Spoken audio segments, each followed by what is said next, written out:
Intrepid is different, and I think it goes back to what the core of the business is on about, and that fundamental, the DNA people say, don't they? It's a cliche, but it's kind of a good one in a sense. And so for us, what it's all about is a very immersive form of travel.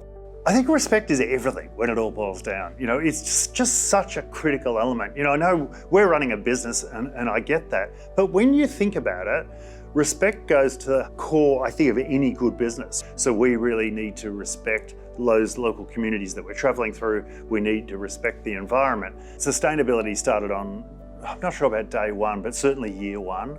And so it just became a part of the fabric of the organisation. We started really thinking seriously about climate change in 2005. And then we started talking to our clients, what do you want us to do? We've got a problem here. How do we address it? And over the next 4 years, we set about, measuring our carbon emissions and then becoming audited as a carbon neutral company.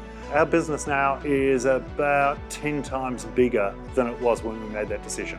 And I've seen that time and time again, where to undertake an initiative for the right reasons, sometimes you've got to go back to that core thing of saying, well, okay, sustainability is fine, it's good, very good in fact, but why are we doing it? Why actually do we want to be sustainable?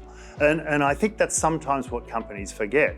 And if you go back to that core, you do it because your customers actually want a sustainable future. Right now, most actions around Scope 1, Scope 2 and Scope 3 emissions are largely voluntary.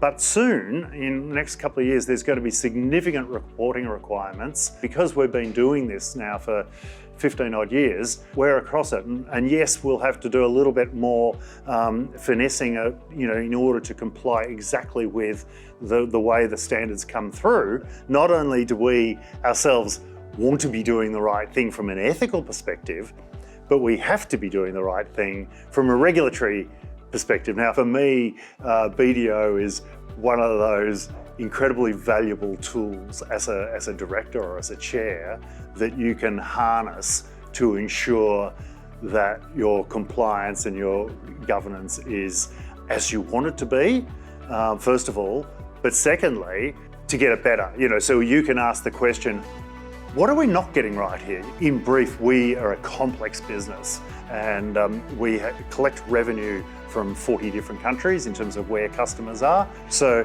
transfer pricing is a really big issue for us as a business. And we had a policy, have had for a long time, but we knew we needed it refreshed. And we talked to another industry partner and we just said, look, what do you do about it? And they just said, well, we don't, we just go to BDO. And kind of thought, whoa, that guy's super smart. He's always on the money. We'll go to BDO too. And that's what we did. And it's great. It's worked perfectly.